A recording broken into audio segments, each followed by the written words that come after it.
decided to give up three pretty important things in my life. Just for a year, no sex, no masturbation, no marijuana. I anticipate that is going to be more challenging as the year goes on. So I'm going to document it every single day. Keep watching and I will document not only my success and failure if it happens, but also my mental state and any observations that I'd like to share. Subscribe if you dare. Alright, day 12. Yeah, no sex, no marijuana, no masturbation. However, I'm going to use this opportunity to answer a question I got from one of my mates, who was basically saying, what's going on, Miles? How are you not masturbating? He masturbates frequently. Are you not getting horny? And of course I get horny. I'm still fucking blood and fucking matter. I'm still human. However, what makes me horny has now changed in general. Not really what I see, but more about what I feel. Now, that took a little bit of, I like to think, deprogramming, because I think a lot of us have been programmed, guys, as well. I say a lot of us. I've been programmed through pornography, through lad mags, through pictures of women in bikinis or naked women, whatever turns you on, whatever does it for you. We as guys, I think, are a lot more visually stimulated. But that, I think, is not necessarily a true way to get sexy, I think. I don't know how you guys operate. I'll give you an example. So I hooked up with a girl last year. Beautiful, like beautiful face, incredible body. When she took off her clothes and in her underwear, it was like, wow, holy shit, this girl should be in a magazine. However, she was not sexy. She didn't move sexy. She didn't feel sexy. And even though she looked good, I wasn't that excited, to be honest. I mean, obviously, we still mucked around a little bit, but there was something about her that just wasn't really turning me on. Now, on the other extreme, this is a good story. I'll tell you this story. So, this is again last year, or the year before. Can't remember. Anyway, regardless. Friend of mine said, you have to meet my friend. She's into Tantra too. You'll really like her. Now, that, I like the idea of, people who are similar minded. So the idea that this girl is into Tantra, I was like, okay, cool. And, my friend was bigging her up and saying, she's really beautiful and you'll really like her. And I was like, awesome. So I turned up at the club or at the bar, I think it was. And let's just say I wasn't that impressed. My expectations were that she was going to be what I perceived as being beautiful or good looking. And let's just say she wasn't my type. Everyone's got a different type. So I'm sure, no judgment, but let's just say she wasn't my type.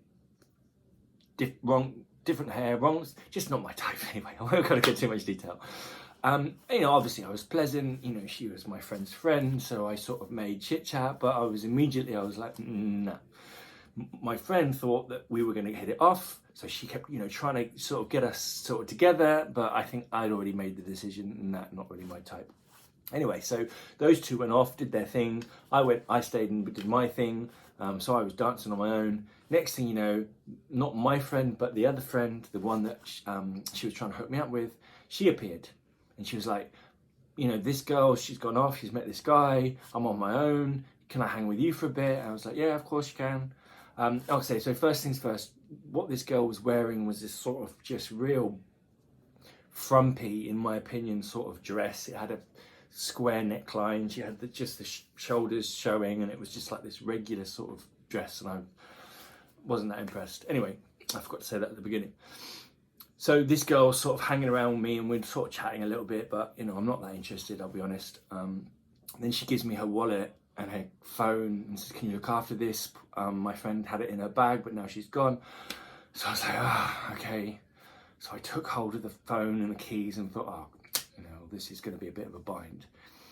Right, and then she said to me, I'm just going to go for a dance. You want to come? I was like, no, I'm all right, thanks.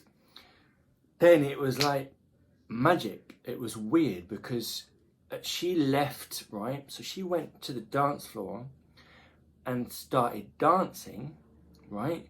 And the way she was moving, I was suddenly like, ooh, okay, well, this is interesting. She immediately caught my attention. Then she turned around and this frumpy dress had this complete backless thing going on, which I didn't even fucking see. I didn't even notice. The whole of the back was gone and she had this beautiful sort of athletic, lithe sort of back with a tattoo, and it was one of those dresses where you can see the sort of top of the ass. Don't go into too much detail.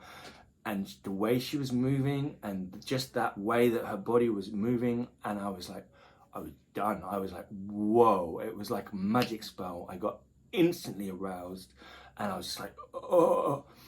We started dancing together, and when we had that energy together, it was just so strong.